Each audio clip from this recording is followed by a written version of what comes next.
Shalom saudara, selamat pagi. Kembali berjumpa dalam renungan harian edisi Jumat 7 Agustus 2026. Salam sejahtera bagimu, kasih karunia dari Allah Bapa, Anak, dan Roh Kudus memenuhi saudara. Amin. Saudara, hari ini Jumat 7 Agustus 2026, Tuhan masih mengaruniakan nafas kehidupan dan kesempatan untuk duduk di hadapannya, mendengarkan firman yang akan menguatkan hati kita. Saudara, marilah kita dengan hati yang terbuka menyerahkan seluruh kehidupan kita kepada Tuhan, menyatu dalam renungan melalui Roma pasal 9 ayat 1 sampai ayat 9. Mari kita berdoa, mohon hikmat dari Roh Kudus. Ya Bapa yang Maha Pengasih, kami bersyukur karena Engkau kembali mempertemukan kami dengan firman-Mu. Sebelum kami membaca dan merenungkan firman-Mu dari Roma 9 ayat 1 sampai 9, kami memohon Roh Kudus kiranya menerangi pikiran kami, membuka hati kami, sehingga kami boleh memahami makna janji keselamatan yang Engkau nyatakan melalui kuasa dan kasih karunia. Ya Tuhan, ampunilah segala salah dosa kami, berbicaralah karena kami telah siap mendengar. Dalam nama Tuhan Yesus Kristus, firman yang hidup kami berdoa. Amin. Roma pasal 9 ayat 1 sampai 9. Firman Tuhan. Pilihan atas Israel. Aku mengatakan kebenaran dalam Kristus. Aku tidak berdusta. Hati nuraniku turut bersaksi dalam Roh Kudus bahwa aku sangat berduka cita dan selalu bersedih hati. Bahkan aku mau terkutuk dan terpisah dari Kristus demi saudara-saudaraku, kaum sebangsaku secara jasmani. Sebab mereka adalah orang Israel. Mereka telah diangkat menjadi anak dan mereka telah menerima kemuliaan, perjanjian-perjanjian, hukum Taurat, ibadah dan janji-janji. Mereka adalah keturunan bapa-bapa leluhur yang menurunkan Mesias secara jasmani, yang ada di atas segala sesuatu. Dialah Allah yang harus dipuji sampai selama-lamanya. Amin.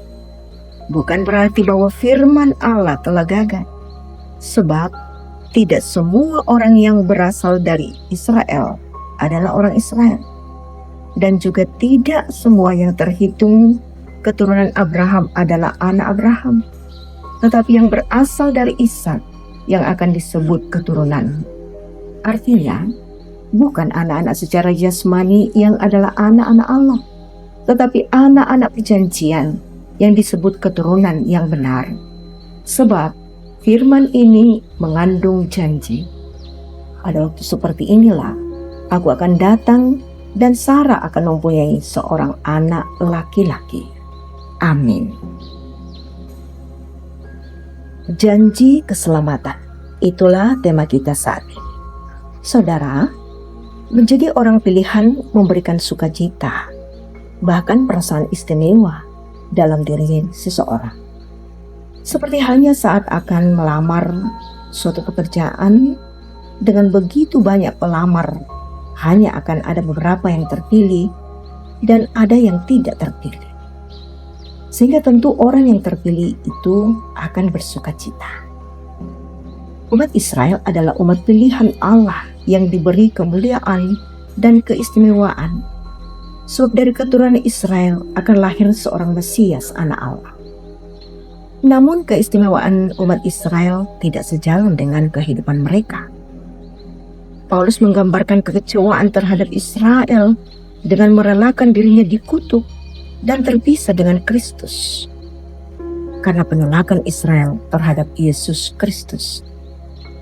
Meskipun Israel disebut sebagai umat pilihan yang telah menerima perjanjian Allah, akan tetapi mereka bisa saja terancam binasa. Paulus menegaskan, bukan janji Allah yang gagal, sebab tidak semua orang Israel berasal dari Israel, dan tidak semua yang terhitung keturunan Abraham adalah anak Abraham. Ini berarti bahwa bukan persoalan keturunan secara lahiriah atau daging yang membawa pada janji Allah, yaitu keselamatan dalam Yesus Kristus. Namun janji keselamatan itu adalah anugerah Allah yang dapat diberikan kepada siapapun. Bukan berdasarkan keturunan orang baik atau perbuatan, namun adalah anugerah dan kasih karunia. Saudara yang diberkati Tuhan, janji keselamatan dalam Yesus Kristus telah diberikan kepada kita sebagai anak-anak Allah. Oleh karena itu, bersyukurlah karena pilihan Allah atas kita, serta hiduplah dalam keistimewaan karena kasih karunia yang diberikan Allah kepada kita. Amin. Mari kita berdoa. Ya Bapa di sorga, kami bersyukur atas firman-Mu yang telah kami dengarkan. Terima kasih karena Engkau adalah Allah yang setia pada setiap janji, terutama janji keselamatan melalui Yesus Kristus. Kami menyerahkan kehidupan kami sepanjang hari ini ke dalam tangan kasih-Mu Tuhan. Pimpin setiap langkah kami, berikan hikmat dalam pekerjaan, dalam proses belajar, dalam melayani, dan dalam mengambil setiap keputusan. Kami berdoa bagi seluruh warga jemaat, berkati setiap keluarga agar hidup dalam kasih Tuhan, menikmati damai sejahtera, dan saling menguatkan. Sertailah para orang tua kami yang sudah lanjut usia, berikan kesehatan jasmani dan juga rohani, dan bahkan sukacita.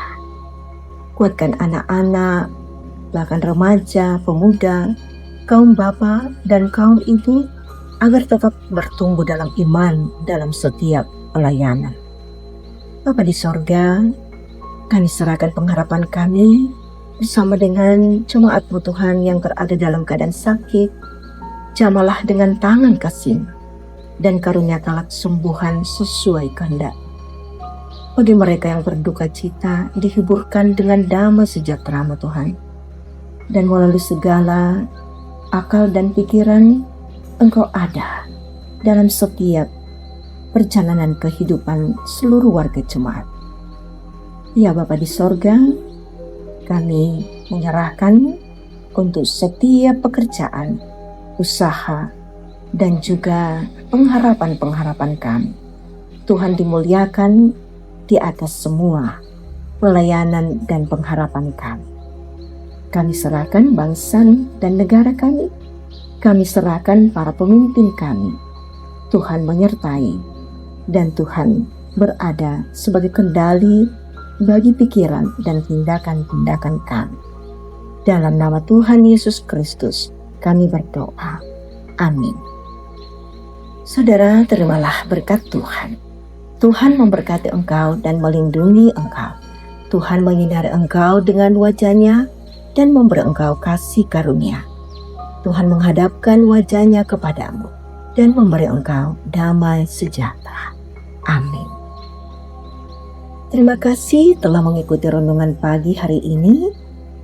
Tetaplah hidup dalam iman, sebab Allah yang telah berjanji adalah Allah yang setia dan tidak pernah meninggalkan umat-Nya. Selamat beraktivitas, Tuhan Yesus memberkati kita semua.